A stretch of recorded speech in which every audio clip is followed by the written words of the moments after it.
Hello student, class 12 सारणिक chapter शुरू करा है मैंने। इससे पहले मैंने सारणिक की वैल्यू निकालनी सिखाई है। अब सारणिक की वैल्यू में गुणधर्म लगाकर मतलब प्रॉपर्टीज़ लगाकर कैसे निकालते हैं। प्रॉपर्टीज़ लगाएंगे तो वो आसानी से निकल जाते हैं उनके वैल्यू। सबसे पहले सारणिक के गुणधर्म। सारणिक के गुणधर्म समझिए। पहला गुण है, यदि किसी सारणिक की किसी पंक्ति या स्तंभ का प्रत्येक अवयव क्या हो, शून्य हो, तो सारणिक का मान भी शून्य होता है। ये गुणधर्म आपको लर्न करने हैं, इसके आधार पर ही हम सारणिक की वैल्यू निकालेंगे। तो क्या होना चाहिए, किसी भी पंक्ति या स्तंभ का कोई भी अवयव, उसके प्रत्येक अवयव या तो रो हो या कॉलम हो, तो वो क्या, सारणिक का मान सीधे सीधे आप लिख देंगे 0।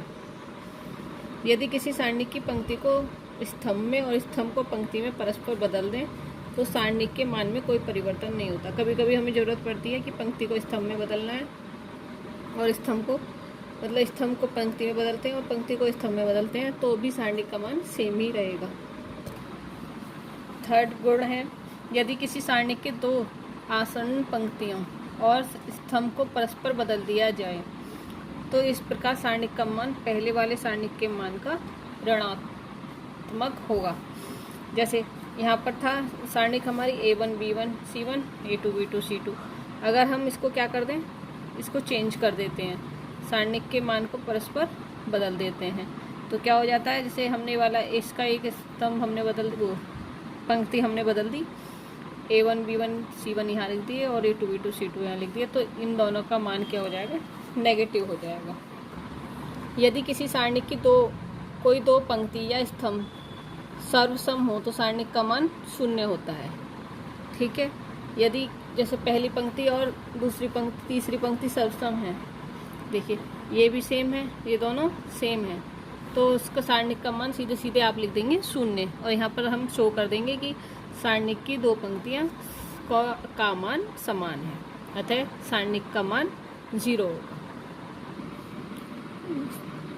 फिफ्थ है गुण इसका, पांचवा गुण, यदि किसी सारणिक की किसी पंक्ति अथवा स्तंभ के प्रत्येक अवयव को किसी समान राशि से गुणा की जाए तो सारणिक में उस संख्या m से गुणा हो जाता है। मतलब m से हमने गुणा करी तो उसका मान भी क्या हो जाएगा, m का गुणा हो जाएगा। मतलब जैसे हमने यहाँ पर इसमें कर रखा है m, तीनों में m की मल्टीप्लाई है, तो सारणिक में क्या हो जाएगी, m की मल्टीप्लाई हो जाएगी। ठीक है, गुणधर्म 6, इसका 6 गुण है, यदि किसी सारणिक में किसी पंक्ति अथवा स्तंभ का प्रत्येक अवयव दो पदों का योगफल हो तो उस सारणिक को उस क्रम में दो सारणिक के योगफल के रूप में व्यक्त करते हैं। हाँ, ये इम्पोर्टेंट है। जैसे हमारा यहाँ पर एक दे रखा है, एक पंक्ति हमें दे रखी है, इसमें 2 प्लस हो रहे हैं अवयव और इनमें नहीं है, तो हमारी यहाँ पर 2 सारणी बनेंगी। कैसे, एक ये वाली बनेगी और एक x से बनेगी। यदि सारणिक की किसी पंक्ति अथवा स्तंभ के सभी अवयवों को किसी निश्चित राशि से गुणा करके किसी अथवा स्तंभ के संगत अवयवों से जोड़ा या घटाया जाए तो सारणिक का मान अपरिवर्तित रहता है। जैसे हमने यहाँ पर मल्टीप्लाई करी किसी भी सारणिक से, मतलब किसी भी पंक्ति में मल्टीप्लाई करी, मान लो इसमें हमने m की मल्टीप्लाई करी, इसमें c की मल्टीप्लाई करी और माइनस प्लस करा, तो भी सारणिक का मान वही रहेगा जो पहले था। 8वां गुण है, यदि किसी सारणिक के चर x प्रयुक्त हो तो अथवा इसके अवयव चर x के बहुपद हो तो x बराबर y रखने पर सारणिक का मान 0 हो जाता है। जैसे हमें यहाँ पर सारणिक का एक गुणनखंड x माइनस वाई होगा, जैसे हमें यहाँ पर दे रखा है 1 1 1 x y z x square y square z square, तो यहाँ पर क्या होगा, सारणिक का मान 0 होगा। हम नेक्स्ट सारणिक की नेक्स्ट एक्सरसाइज शुरू कर रहे हैं। एक्सरसाइज 4.2 4.1 पहले कराइए। क्वेश्चन नंबर 1 देखिए, इसका ये क्वेश्चन दे रखा है, इसे हमें सिद्ध करना है 0 के इक्वल। तो सीधा सीधा आपको क्या समझना है, यहाँ पे क्या यूज़ करने हैं आपको, गुणधर्म। सारणिक में जितने आप गुण लगाएंगे, जो मैंने 8 आपको गुण बताए हैं, उनमें से लगाएंगे तो इजीली वो सॉल्व हो जाएगी। ऐसा नहीं है जैसे मैंने फर्स्ट एक्सरसाइज में बताया था उसी हिसाब से आपको मल्टीप्लाई कर करके इसके आंसर नहीं देने हैं, सिर्फ क्या करना है, इसमें गुणधर्म लगाने हैं। तो ये होता है हमारा कॉलम, तो इसे C लिखते हैं, ये होती है हमारी रो, इसे क्या लिखते हैं, R। या तो हम कॉलम में चेंज करते हैं या रो में, ये आपको सीखना होगा कि हमें कहाँ पे क्या करना है। जैसे मैं यहाँ पर कॉलम में चेंज कर रही हूँ, कौन से में, C1 में, ठीक है, क्योंकि हमें यहाँ पर दिख रहा है x प्लस वाई है, x प्लस ए है। यहाँ पर अगर हम दोनों को प्लस कर देंगे तो हमें सेम मिल जाएगा। और अभी हमने एक गुणधर्म पढ़ा था कि अगर दो पंक्तियाँ या दो स्तंभ सेम हो तो वो सारणिक का मान 0 हो जाता है। तो हमें वो ही बनाना है यहाँ पर और डायरेक्ट आंसर लिखना है, मल्टीप्लाई नहीं करनी है। C1 में हमने क्या प्लस कर दिया, C2, ठीक है, इसे प्लस करिए तो क्या हो जाएगा, x plus A Y plus B Z plus C. जिसमें करना है सिर्फ उसी को चेंज करते हैं और सब ऐसे ही रहता है। अब यहाँ पर हम डायरेक्ट लिख देंगे, चूँकि C1 बराबर है C3 के।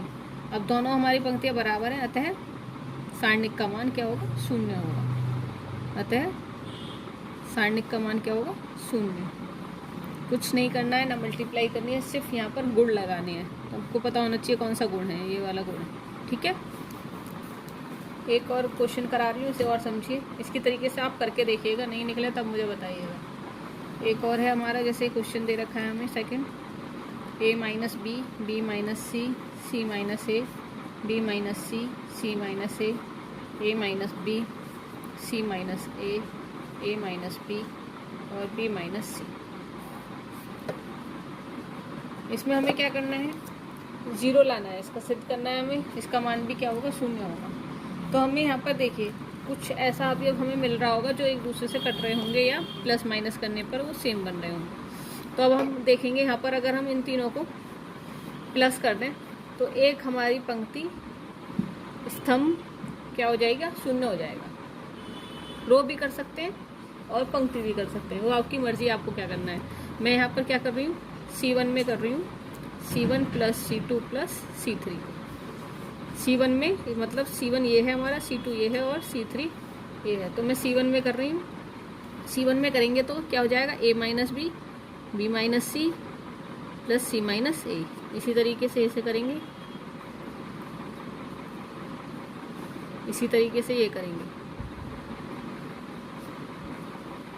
और C2 C3 सेम रहेंगे, उनमें कोई चेंज नहीं होगा। जिसमें करना है सिर्फ उसी में चेंज होगा और किसी में चेंज नहीं होगा।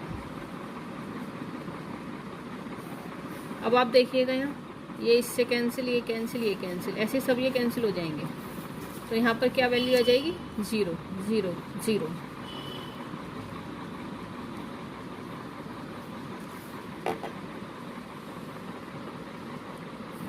अब आपको पता है गुणधर्म कौन सा है, क्या लिख दोगे यहाँ पर, C1 के सभी